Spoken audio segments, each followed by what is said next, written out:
제목을 엘리사에게 나타난 능력이라, 이런 말씀의 제목을 잡았습니다. 이제 오늘부터 본격적으로 죄송합니다. 엘리사에 대해서 공부를 하시겠습니다. 엘리사라고 하는 그 이름의 뜻은 God is salvation, 이런 의미입니다. 그러니까 하나님은 구원이시다. 그죠? 그 엘리사 이렇게 부를 때마다 고백하는 거, 사람들이 엘리사 이렇게 부르면 하나님은 구원이십니다 라고 고백을 하는 겁니다. 우리가 지난 시간에 인생의 영감을 받기 위해서는 네 가지의 정거장이 있다, 그렇게 함께 나눴습니다. 맨 처음에 만나는 정거장이 바로 길갈이라고 말씀을 드렸습니다. 이 길갈이라고 하는 곳은 굴러간다 라고 하는 의미가 있습니다. 우리가 인생을 살면서 이스라엘 백성들이 애굽에서 살아서 그 광야의 40년 동안의 그 생활이 얼마나 괴로운 생활이 많았습니까? 또 얼마나 힘든 그런 삶이었습니까? 아마 어떤 분은 그렇게 생각할지도 몰라요. 뭐 아침마다 먹을 걸 주고, 그죠? 아침마다 먹을 만나가 내려오잖아요. 그리고 40년 동안 옷을 입었는데 옷이 해지지 아니하고 신발도 닳지 않고, 전 그 부분을 이렇게 읽으면서 만약에 그런 옷이 있고 그런 신발이 있다라고 하면 끔찍하다. 얼마나 끔찍하겠어요, 여러분. 40년 동안 옷을 입었는데 안 헤어지고 40년 동안 신발을 신는, 이게 떨어져야 신발을 새로 사는데 떨어지지도 않고. 사실 학교 다닐 때 좀 운동화를 빨리 좀 사기 위해서 운동화 떨어져야 되잖아요. 펑크가 나야 이게 사주니까 가서 괜히 막 문지르죠. 돌에다도 문지르고. 그래서 엄마 여기 이게 바닥이 다 이렇게 나릇나릇해서 터지게 됐다고. 그러면 이제 그 검정 운동화 이렇게 사 주셨던 기억이 납니다. 근데 이게 떨어지지 않는다. 그러면서 그 광야 40년 동안 생활하면서 얼마나 많은 고통과 고난을 당했습니까? 그러니까 우리가 생각하는 그 광야, 사실 우리는 이 광야라고 하는 것이 우리 마음에 와 닿지 않아요. 왜냐하면 우리가 광야의 삶을 잘 모르기 때문에 뭐 그럴 거다 이렇게 추측은 할 수 있을지 몰라도, 그 광야에서 얼마나 사람이 살아가는데 인간의 한계를 느끼는 것이 바로 광야라고 그럽니다. 그 광야는 낮과 밤의 기온 차이가 심해서 도저히 살아갈 수도 없고, 낮에는 폭염이 내리쬐는데 뭐 그늘 하나 없습니다. 뭐 풀포기를 그렇게 발견하기가 그렇게 쉽지 않습니다. 그래서 몇 번 제가 말씀드렸습니다마는 광야에서 말하기를 푸른 초장, 우리가 시편 23편에 보면은 여호와는 나의 목자시니 내게 부족함이 없으리로다. 그가 나를 푸른 초장에 누이시며 쉴 만한 물가로 인도하시는도다. 다윗이 그런 고백을 했습니다. 우리가 생각하는 그 다윗이 시편 23편을 쓰면서 그 푸른 초장이 쫙 늘어져 있는 거와 맑은 시냇물가가 쫙 흐르는 그것을 상상하지만, 사실 다윗은 소재가 그것이 아니었습니다. 그 광야에서 풀폭이 군데군데 나져 있는 것을 보고 푸른 초장이라고 고백을 하는 거예요. 그리고 어떻게 하다가 그 우물을 파서 물이 나오는 곳이 있으면 그게 쉴 만한 물가예요. 우리가 생각하는 그 광야의 삶과 다윗이 시편 23편을 지으면서 그 생각했던 그 광야의 모습은 하늘과 땅 차이다라고 하는 거예요. 이스라엘 백성들에게 광야의 삶 하면은 그들이 마음에 와서 확 부딪힌다라고 하는 거예요. 그래서 오늘날 많은 신학자들이 그런 얘기를 합니다. 우리가 광야 신학교를 거쳐야 된다. 믿음 생활할 때 광야 신학을 가지 아니하면 이게 배부르다라고 하는 거예요. 그 배부른 것이 감사하고 감격하고 그것을 모르고 더 기름지려고 하고 더 나태해지려고 하는 그런 모습이 있다라고 하는 겁니다. 여러분, 이 길갈이라고 하는 것은 바로 여기에서 그 모든 40년 동안의 그 고통이 다 굴러져 내려가는 그것이 바로 길갈이라고 말씀을 드렸습니다. 그리고 두 번째 정거장이 베델이었습니다. 이 베델은 하나님의 집이다 이렇게 말씀을 드렸습니다. 야곱이 하나님을 만난 곳입니다. 하나님을 만나서 인격적으로 하나님의 자녀가 됐고 하나님 앞에 고백을 했습니다. 근데 고백을 하는 그 자리에서 머물러 있으면 안 된다 말씀을 드렸습니다. 세 번째로 만나는 정거장이 여리고다 그렇게 말씀을 드렸습니다. 이 여리고라고 하는 것은 달콤한 향수라고 하는 뜻이. 여리고 정도면 살만해요. 비옥합니다. 물도 많아요. 그리고 교통 요충지입니다. 많은 사람들이 오고 가고 때문에 이 문물 교환이 활발하게 일어나요. 이게 먹고 사고 하는데 전혀 지장이 없는, 이게 여리고입니다. 우리가 힘들게 어느 시점을 지나고 나서는 어느 정도 이르면 우리가 이 정도면 됐다, 이제 뭐 먹고 살 수 있고 그냥 조금 누릴 수 있고 여유도 조금 가질 수 있고, 이게 여리고다라고 하는 겁니다. 근데 그 여리고에서 머물러 있으면 안 됩니다. 마지막 거쳐야 할 단계가 있는데 그것이 뭐냐면 요단이에요. 여러분, 요단강은 어떤 것입니까? 이스라엘 백성들이 가나안 땅에 들어올 때 그 여호수아가 이끌 때 그 제사장들이 하나님의 법궤를 메고 범람하는 요단강을 들어갔습니다. 홍해가 갈라질 때는 하나님께서 모세를 통해서 모세가 지팡이를 홍해로 내밀었을 때 밤새도록 동풍이 일었다고 그랬습니다. 그래서 홍해가 좌우로 갈라졌어요. 그리고 나서 이스라엘 백성들이 홍해를 건넜습니다. 근데 이 요단강은 볼이 뵐 때가 돼서 그때가 물이 창일했다고 그랬습니다. 요단강이 갈라지고 나서 이스라엘 백성이 그 요단을 건너서 가나안 땅에 들어온 것이 아니라 믿음을 가지고 하나님의 궤를 맨 제사장들이 요단강에 들어갑니다. 그랬더니 요단물이 갈라졌다라고 하는 거예요. 이 요단이라고 하는 것은 내가 가지고 있는 것이 죽지 않으면 하나님의 능력을 받을 수 없다라고 하는 그런 의미가 요단에 포함되어 있다고 지난 시간에 우리가 함께 나눴습니다. 자, 이제 이스라엘은 새로운 시대로 접어들었습니다. 엘리야의 시대가 끝나고 엘리사의 시대가 도래됐습니다. 엘리사가 엘리야를 쫓아갑니다. 그 네 군데를 계속해서 가는데 갈 때마다 그 지방에서 선지 생도들이 있었어요. 하나님께서는 엘리야를 하나님께서 죽음을 보지 아니하고 이를 이끌어 올라가시겠다라고 하는 사실을 사람들에게 알려주셨습니다. 그러니까 그 엘리야를 쫓아가는 엘리사를 보면서 그 생도들이 조롱을 하는 거예요. 당신의 선생이 오늘 당신 머리 위로 하나님께서 들려 올라가시는 것을 알지 못하느냐? 엘리사가 그러지, 안다, 나도 안다, 너희는 잠잠해라. 근데 가는 곳마다 그런 일들이 일어났습니다. 마지막 요단에서 엘리야가 엘리사에게 묻지 않습니까? 내가 너에게 어떻게 해주면 되겠느냐? 그랬을 때 엘리사가 구한 것이 당신의 그 성령이 주시는 그 영감의 갑절을 내가 받기를 원한다. 엘리야가 내가 참 어려운 것을 구한다 이렇게 얘기하죠. 여러분, 이게 신앙의 욕심이죠. 여러분, 신앙도 욕심이 있어야 돼요. 욕심이 다, 우리가 욕심하면 무조건 나쁜 쪽으로만 생각하는데 이 나쁜 욕심도 있어요. 그러나 좋은 쪽의 욕심도 있습니다. 하나님 앞에서 만약에 엘리사가 엘리야보다도 더 능력 있는 그런 선지자가 되지 못한다라고 하면 그 이후의 일을 어떻게 수습하겠습니까? 길갈에서 베델로, 베델에서 여리고로, 여리고에서 요단으로 갈 때 그 선지 생도들이 분명히 조롱하면서 얘기를 했습니다.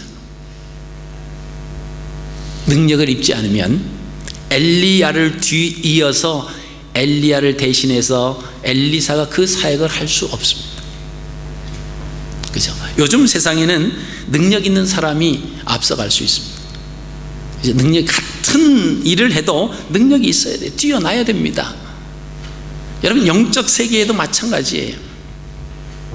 하나님의 영적 능력이 없으면 밀리는 거죠. 그래서 엘리사는 엘리야에 임했던 그 하나님의 능력이 갑절로 자기에게 임하기를 원한다. 불말과 회오리 그 병거가 엘리사와 엘리야를 이렇게 간격을 띄워놓습니다. 그리고 회오리 바람을 통해서 엘리야가 들려 올라가는 거예요. 우리가 어떤 성경 찬송가 보면은 그 병거 타고 엘리야가 하늘에 올라갔다 이렇게 표현을 한 그런 표현이 그 찬송가가 있는데, 사실은 좀 자세히 보면 병거 타고 올라간 게 아니에요.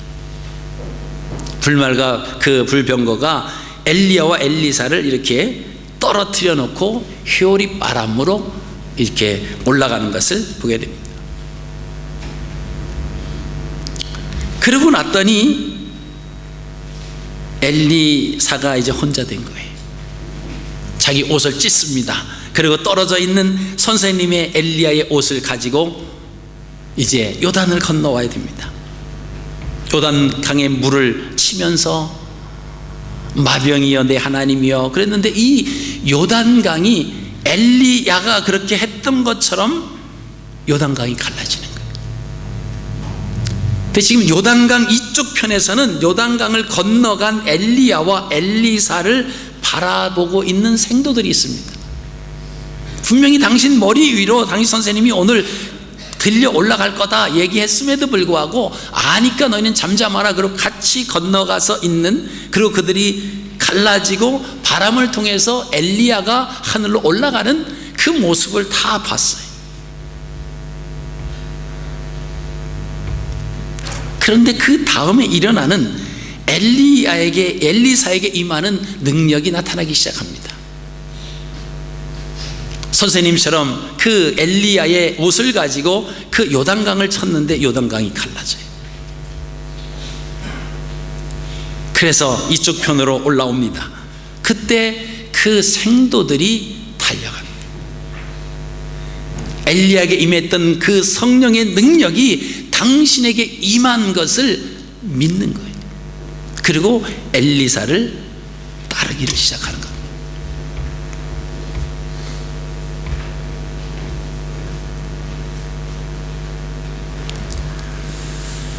그리고는 그 여리고에 그 물이 좋지 않은 거예요. 열매를 맺지 못하는 그 물이 있는데, 그 물을 소금을 가져와라 해서 하나님께서 이것을 고치실 것이다 선포하고 그 근원에다가 소금을 넣었는데 그 물이 단물이에요.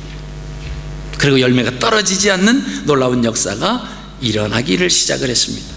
지금도 그 여리고에 가면은 그 엘리사가 그 물을 고친 그 운물, 그 기념을 해서 그것을 이렇게 만들어 놨습니다. 그래서 그 물이 계속 이렇게 흘러져 내려가는 그 곳이 지금도 준비되어 있는 것을 우리가 보시게 됩니다. 자, 넘어오니까 그 생도들이 한 50명들이 자기들이 보니까 하나님께서 바람을 통해서 선생님, 그 엘리야 선생님을 이렇게 데리고 갔는데 아마 어딘가는 가다가 바람에 힘이 미치지 못하면 떨어졌을 거다. 그러니까 선생님을 찾아야 되지 않느냐. 엘리사는 찾지 말라고 그러죠. 하나님께서 행하신 것에 대해서 인간적인 생각으로 보면 그 바람이, 회오리 바람이 올라가다가 어느 정도 올라가면 약해지잖아요. 이 생도들은 그것을 생각하는 거예요. 가지 마라, 갈 필요 없다. 근데 하도 강구하니까 가서 그러면 보냈습니다. 결국 돌아왔는데 찾지 못하지.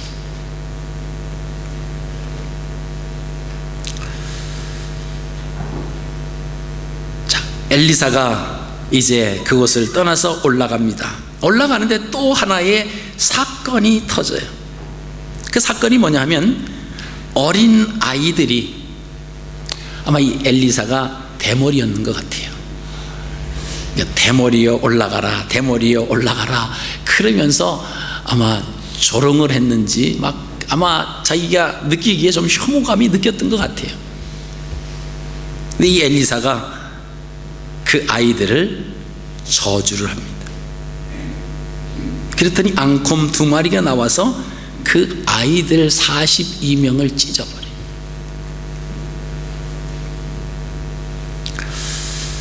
이 부분을 보고 많은 사람들이 참 이야기를 합니다. 아니, 엘리사가 어떻게 아무리 아이들이 철모는 아이들이 그게 놀렸다라고 할지라도 어떻게 그걸 가지고 그렇게 저주를 해서 그 아이들이 곰이 나타나서 다 물어 찢어 죽이게 하느냐.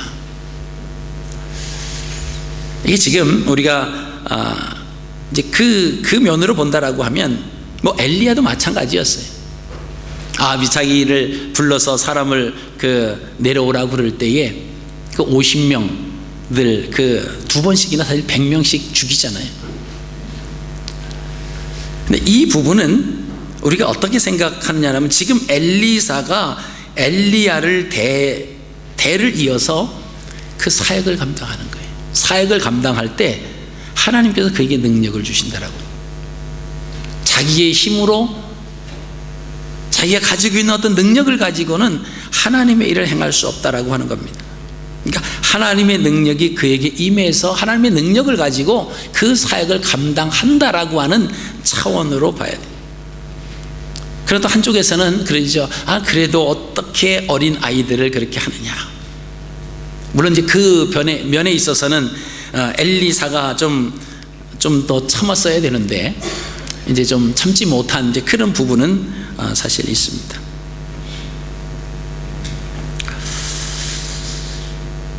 사실 요사이 한국에서 세월호 때문에 참 힘들어하는 그 모습을 봅니다.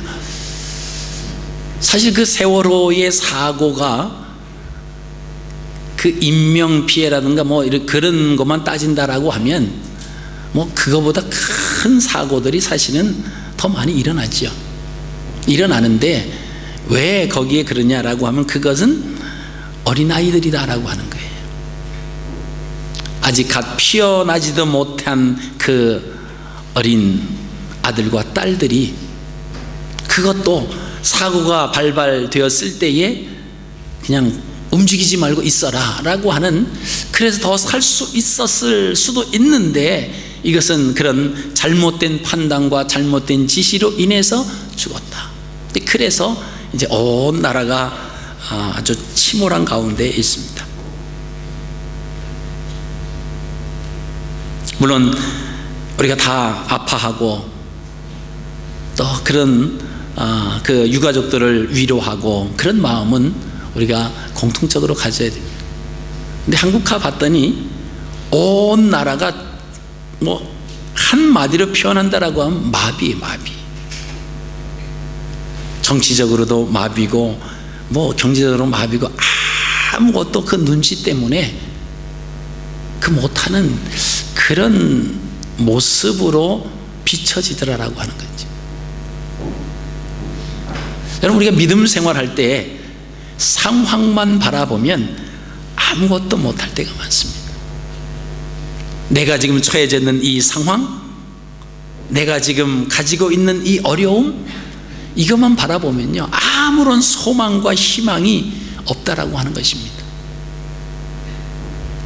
그 가운데서 전능하신 하나님을 바라보지 아니하면 우리는 좌절하고 절망하고 그럴 수밖에 없습니다. 어제 우리 확신반 우리 사과 성경에 대해서 같이 공부를 했습니다. 2명이 하는데 한 친구가 안 나와서 1:1 개인 교습을 했어요. 이 성경에 대해서 같이 공부를 나누면서 하나님의 말씀은 예수 그리스도를 믿는 사람들에게 하나님이 주신 겁니다. 안 믿는 사람을 위해서 기록된 것이 아니다라고 하는 거죠. 믿는 사람들을 위해서 기록해 놓은 거예요. 마치 학생에게 교과서가 있는 것처럼 이 교과서는 학생을 위해서 필요한 거예요. 공부하는데 어떤 내용인지를 잘 공부하기 위해서 교과서가 필요합니다. 운전하는 기사에게 그 지도책이 필요한 것처럼 예수 믿는 사람들에게 성경 말씀이 필요하다라고 하는 겁니다. 그것은 이 땅에 살아가면서 하나님을 믿는 사람이 어떻게 살아가야 될 것인가, 천국까지 가기 위해서 어떠한 삶과 어떠한 모습으로 살아가야 할 것인가를 아주 자세하게 기록되어 있습니다. 근데 건성으로 읽으면 잘 몰라요. 그게 하나님의 말씀으로 받아들여지고 내 마음속에 와서 부딪힐 때 그 의미와 깊이와 넓이와 높이를 깨달을 수 있습니다. 근데 교회 다니면서 하나님을 믿으면서 성경을 한 번도 한 일독하지 않았다, 이게 창피한 거예요. 이거는 믿는 사람도 아니에요. 천국 가려고 생각도 안 하는 사람이에요. 그렇잖아요. 천국 가는 지도책이고 안내서다, 우리가 이렇게 하면서도 이 성경을 평생토록 한 번도 읽지 않는다, 좀 생각해봐야 할 문제 아닙니까? 바쁘다라고 하는 이유 때문에 여러분 바쁘면 천국 안 가십니까? 지옥 가실 거예요? 피곤하면 지옥 가실 거예요? 저기 한 40여 분이 올해 들어서 이제 그 성경을 필사하고 계시잖아요. 아마 잘하고 계시는지 모르겠어요. 웃으시는 분들은 다시 시작할게요, 그런 뜻으로 제가 받겠습니다. 예, 그 사실 성경을 읽기도 힘든데 이 성경을 쓴다라고 하는 것은 더 힘들죠. 거기 정성과 사랑이 들어 있지 아니하면 그 사실 쉽지 않습니다. 근데 우리가 하셔야 돼요. 왜요? 하나님의 뜻을 알기 위해서 우리가 성경을 가까이 하지 아니하면 우리는 성경이 66권인데 67권을 믿고 있어요. 그 한 권이 뭐냐면 내가복음이에요. 여러분, 이 내가복음대로 사시는 분들이 얼마나 많은지 몰라요. 신앙생활 연륜은 오래됐지요. 성경 말씀은 안 읽어서 모르지요. 대충 들은 것 같은데 확신은 없지요. 그러니까 거기다 내가 생각하는 대로 만들어버리는 거예요. 이렇게 하면 하나님이 좋아하실 거다, 이렇게 신앙생활 해야 된다, 이게 내가복음이죠. 여러분, 꼭 집에서 부모님들이 자녀들에게 성경 읽는 부모님, 기도하시는 부모님의 모습을 여러분 남겨주시기 바랍니다. 다른 유산보다도 우리 어머니는 꼭 새벽마다 일어나셔서 침대에 엎드려서 기도하시는 그 모습, 꼭 성경 말씀을 하루에도 한 번도 거르지 아니하고 성경 말씀을 읽으시던 그 모습, 여러분 그게 얼마나 큰 믿음의 유산인지 압니까? 어떤 분이 어머님이 편찮으셔서 이제 한국에 나가 이제 어머님을 이제 장례를 치르고 온 분이 계세요. 그분의 그 모바일 폰에 보니까 그 어머니가 병원에서 이렇게 엎드려 계신 그 사진을 찍었더라고요. 아, 이게 뭐냐고 그랬더니 돌아가시기 전날 어머님이 아픈 몸을 이끄시고 침대에 일어나 앉으시더니 엎드려서 자녀를 위해서 그 기도하신 그 모습을 보면서 사진을 담은 거예요. 그리고 평생 자녀들을 위해서 기도하신 우리 어머니, 그러면서 모바일 그 사진 거기에다가 그 모습을 환자복을 입고 침대에서 이렇게 손을 모으고 앞으로 엎드려 있는 그 어머니 모습을 담았더라고요. 여러분, 그 어머니는 지금 안 계시지만 평생을 자녀들을 위해서 기도하셨다라고 하는 그 메시지가 얼마나 강하겠습니까? 그 자녀가 다른 길로 갈 수 있겠습니까? 많은 유산을 물려줘서 자손들이 싸우는 일들이 얼마나 많은지 몰라요. 부모님 상여를 놓고 그 앞에서 재산 때문에 싸우는 형제 자매들이 한국 초상집에는 많이 볼 수 있는 현상이라고 그러지 않습니까?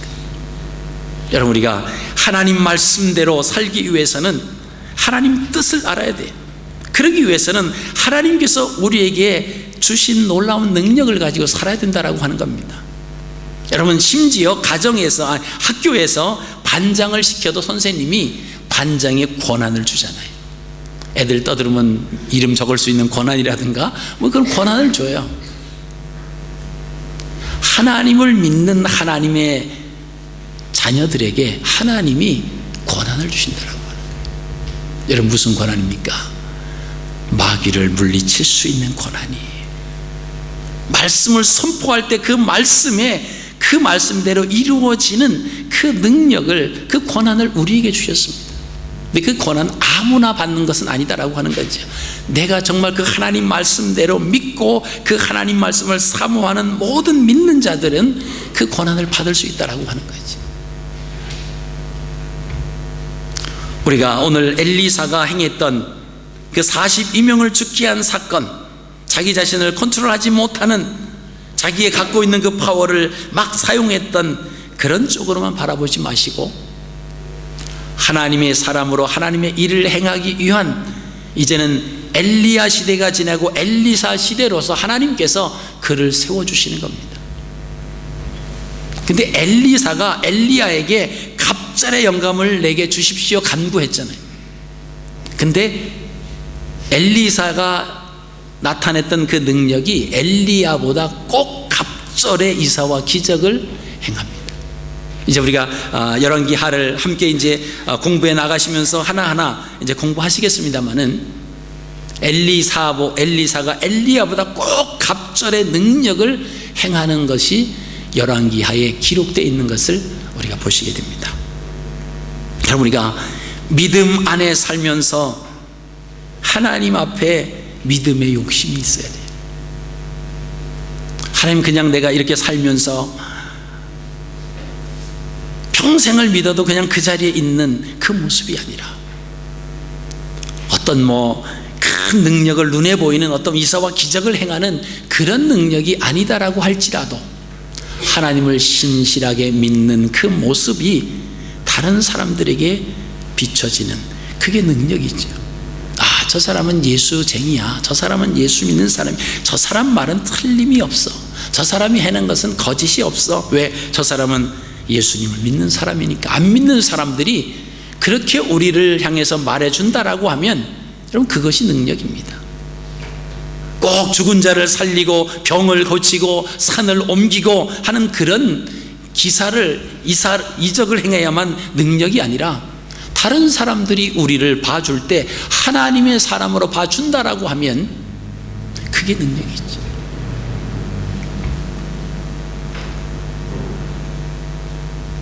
우리가 구약의 그 엘리사 시대가 도래하면서 그 상황을 지난번에 잠깐 말씀을 드렸습니다마는, 우리가 그 시대가 얼마나 암울합니까? 북이스라엘 여로보암 그 첫 번째 왕이 시작할 때부터 이 단추가 잘못 꿰어졌습니다. 여러분, 우리가 옷을 입을 때 첫 단추가 잘못 꿰어지면 아무리 열심히 그 단추를 꿰고 올라가 봐야 잘못된 거예요. 잘못된 것을 알면서도 계속 단추를 꿰서 올라가는 사람이 있어요. 그럼 그러지 않아요. 거기서 멈추셔야 됩니다. 잘못 꿰 그 단추를 풀러 내려가야 돼. 후퇴되는 것 같고 더딘 것 같지만 아닙니다. 그래서 다시 올바로 단추를 바른 그 구멍에 꿰고 나서 올려가면서 꿰야 올바른 옷 매음새가 나는 것처럼, 우리의 신앙도 잘못된 신앙으로 출발할 때가 있습니다. 북이스라엘이 그랬어요. 이유가 뭡니까? 백성들이 남쪽 예루살렘으로 흘러가는 것을 막기 위해서, 자기가 다스리는 이 백성들이 예루살렘 남유다로 흘러내려갈까 봐, 이유는 그거 하나였습니다. 그거 하나 때문에 하나님도 없애버리는 거예요. 여러분, 여로보암이 하나님 앞에 제단을 쌓을 때 예루살렘 성전에 가서 드려야 된다라고 하는 그 사실을 몰랐겠습니까? 아니요, 알았습니다. 근데 문제는 자기가 왕이기 때문에 왕의 그 왕권을 유지한다라고 하는 그 이유 하나로 하나님 앞에 제사 드리는 것을 우상을 섬기는, 우상을 만들어 놓는 것으로 대처해버립니다. 여러분, 이 모습을 볼 때 인간이 얼마나 악한지 몰라요. 얼마나 무서운 존재인지 모릅니다. 북이스라엘이 그런 상황에 놓여 있습니다. 그러니까 엘리사가 엘리야 선생님보다 갑절의 영감을 구하지 않을 수 없었다라고 하는 것이죠. 자기가 능력을 나타내고 자기가 잘 먹고 사람들에게 박수를 받으면서 살아가기 위해서 그 능력을, 갑절의 영감을 구한 것은 아니다라고 하는 것입니다. 그 북이스라엘 땅을 보면서 하나님을 섬기지 못하고 이방 우상을 따라 섬기는 그 사람들을 보면서 엘리야 선생님보다는 갑절의 영감을 받아야 이 사명을 감당할 수 있겠다라고 하는 그 오로지 그 마음 하나였다고 저는 생각을 합니다.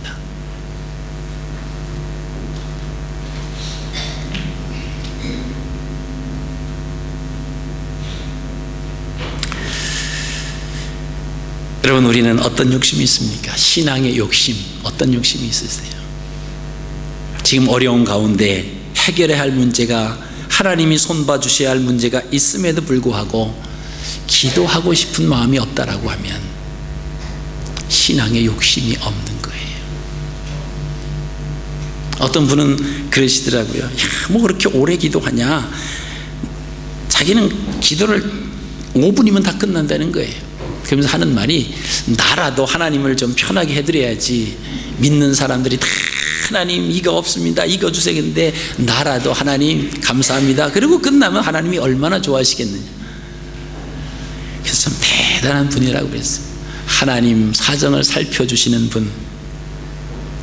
하나님은요, 인간이 아니기 때문에 피곤도 아니세요. 그리고 졸지도 주무시지도 아니하시는 분이십니다. 예수님은 인간의 몸을 입고 오셨기 때문에 피곤도 느끼셨고, 때로는 막 배 고물에서 막 너무 피곤해서 주무시기도 하고 그랬습니다. 그러나 하나님은 그런 분이 아니세요. 예수님도 인간의 몸을 입고 오셔서 우리의 죄를 담당하기 위해서 이 땅에 오셨기 때문에 인간적인 성품이 나타났지만 지금은 아니다라고 하는 거예요. 아무리 간구해도, 아무리 하나님 앞에 매달려도 하나님은 얼마든지 들어주실 수 있는 분이시고요, 또 얼마든지 주시고도 넉넉히 남음이 있으신 분이 전능하신 하나님이십니다. 여러분의 신앙에 있어서는 욕심을 많이 부리십시오. 그 욕심은 나를 위한 것이 아니라 다른 사람을 위한 것이죠. 믿지 않는 사람들, 아직까지 예수 그리스도를 모르는 사람들에게 하나님의 은혜를 받아서 그 사람들에게 나눠주기 위한 그 마음으로 욕심을 부린다라고 하면 그 욕심은 얼마든지 부려도 저는 괜찮다고 생각합니다. 나 잘 먹고 나 잘 되고 하기 위해서 욕심, 그것은 세상적인 욕심이에요.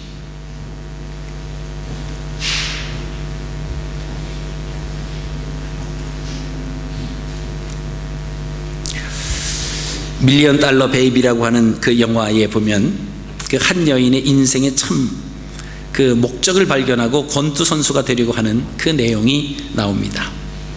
그리고 그것을 위해서 인생을 거는 모습이 있습니다.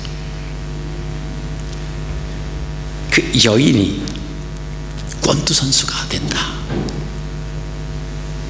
그 영화의 중심은 뭐냐 하면, 많은 사람들이 걸레질을 하며 그릇을 닦으며 인생에 있어서 단 한 번도 자기 자신을 위해서 행동을 취하지 않는, 도전하지 않는다라고 하는 거예요. 자, 난 태어나서 지금 결혼해서 이 집에 이제 결혼한 가정주부가 됐으니까 그저 설거지나 하고 그냥 집안일이나 하고, 아이고 내 팔자야 이제 다 끝났다. 난 이제 여기 뭐 졸업을 하고 직장 와서 뭐 더 클 수도 없고 뭐 그러니까 여기서 이럭저럭 하며 그냥 산다. 대부분 그 주어진 상황에서 그냥 머물러 있는 사람들이 많다라고 하는 거예요. 그 영화의 주인공을 보면 인생의 참 목적을 발견하는 거예요. 비록 여자이지만 권투 선수에 도전을 하는 겁니다. 많은 사람들이 기회는 있었는데 잡지 못한다라고 하는 거예요. 진정한 영웅만이 인생에 단 한 번만이라도 그거를 위해서 목숨을 건다라고 하는 거예요. 자기 자신을 위해서 목숨을 거는 거예요. 자기 자신의 발전을 위해서 목숨을 거는 겁니다. 여러분, 예수 그리스도를 믿는 저와 여러분들은 무엇을 위해서 목숨을 거시겠습니까? 이 땅에 하나님께서 우리를 목적을 가지고 우리를 이 땅에 보내주셨다라고 하는 거예요. 우리 혼자 예수 믿고 혼자 구원받고 혼자 천국 가는 거, 그것 때문에 우리를 보내주시지 않았습니다. 베델에 머무르라고 우리를 보내주시지 않았어요. 여리고로 가야 됩니다. 여리고는 여유가 있는 것이, 그것은 나누는 삶입니다. 근데 나누는 삶이라고 거기에 머물러 있는 것이 아닙니다. 갑절의 영감을 받기 위해서는 요단까지 가야 돼요. 요단에서 내가 믿음으로 요단강에 들어서야 된다라고 하는 겁니다. 하나님께서 나를 이끌어 주실, 나의 모든 것의 주권자가 되어 주신다라고 하는 그 믿음의 확신을 가지고 내가 믿음으로 요단강에 들어설 수 있는, 나의 가지고 있는 모든 것은 하나님 말씀 앞에 다 내려놓고 하나님 말씀으로 충만하는 그 삶이 될 때, 갑절의 영감을 받는 엘리사처럼 우리도 하나님의 귀한 사역에 동참할 수 있는 하나님의 백성이 된다라고 하는 것입니다. 이런 말씀을 정리합니다. 여러분, 성령님을 사모하시기 바랍니다. 그래서 성령 안에서 능력 받으시는 것을 사모하시길 바랍니다. 하나님께서 우리의 믿음을 보시고 엘리사가 엘리야를 따라서 가는 곳곳마다 엘리야가 너는 여기 머물러라, 나를 따라오지 말아라, 이렇게 말했죠. 나는 이제 하나님께서 베델로 가라고 그러신다, 하나님께서 나는 여리고로 가라고 그러신다, 너는 여기 머물러라, 그리고 나는 거기서 하나님께서 나를 데려가실 거니까 나 쫓아와봤자 아무것도 없다, 이런 얘기를 누누이 했을 겁니다. 근데 엘리사는 끝까지 쫓아가는 거예요. 마지막 순간까지 쫓아가서 그가 고백한 것이 뭡니까? 당신이 받았던 능력을 갑절로 내게 임하기를 원합니다. 하나님께서는 엘리사의 그 모든 과정들을 보고 계셨다라고 하는 거죠. 엘리사의 고백처럼 하나님께서는 그에게, 엘리야에게 주었던 그 능력을 갑절로 주셨다라고 하는 겁니다. 여러분, 하나님의 능력이라고 하는 것은 어느 날 갑자기 가만히 앉아 있는데 뚝 떨어지는 것이 아닙니다. 내가 몸부림쳐야 돼. 하나님 말씀을 읽는 것으로, 하나님 말씀을 듣는 것으로 거기서 머물르면 안 돼요. 이 말씀을 나누는 겁니다. 거기서도 나누면, 거기서도 멈추면 안 되죠. 그 말씀 속에 내 자신이 완전히 없어져야 돼요. 그게 요단이에요. 하나님 놀라운 은혜를 사모하시면서 우리가 이 땅에 살아가는 이 삶의 현장이, 여러분, 지금 영적 전쟁 중에 우리가 있습니다. 우리의 원수들은 할 수만 있으면 우리를 시험 들게 해요. 우리를 하나님과 떨어뜨리려고 어떤 수단과 방법을 가리지 않습니다. 가장 가까운 사람을 동원하고요, 가장 친했던 친구를 동원해서 우리로 하여금 하나님과 떨어지게 만들려고 하는, 지금 영적 전쟁 중에 우리가 있다라고 하는 거예요. 우린 지금 남과 북이 갈려서 64년이 됐습니다. 전쟁 도발한 지 64년이 됐어요. 지금 그 가운데는 휴전선이 그어져 있습니다. 이 휴전선이라고 하는 것은 전쟁이 끝난 것이 아닙니다. 잠시 전쟁을 쉬고 있다라고 하는 거예요. 근데 우리의 마음속에는 어떤 마음이 듭니까? 전쟁, 까매득한 옛날. 그러나 남과 북을 보면 아직도 전쟁은 끝나지 않은 거예요. 여러분, 우리가 이 땅에 살아가면서 영적 전쟁 중에 있습니다. 내가 자칫 잘못 생각하고 한눈 파는 순간 사탄은 우리를 향해서 공격해 온다라고 하는 거죠. 여러분, 그 전쟁에 승리하기 위해서는 저와 여러분들이 하나님의 주시는 영, 성령을 사모하셔야 돼요. 그래서 하나님의 전신 갑주를 우리가 입고 무장하고 있어야 악한 원수마귀가 우리를 향해서 공격해 와도 우리가 넉넉히 대항할 수 있다라고 하는 겁니다. 엘리사에게 능력을 주셨던 그 하나님의 역사하심, 하나님의 놀라운 능력이 저와 여러분에게도, 사모하는 저와 여러분에게도 임해져서 하나님의 귀한 군사로 이 땅에서 승리하시고 하나님 앞에 영광을 돌리는 복된 삶을 사시기를 주님의 이름으로 축복합니다. 살아계신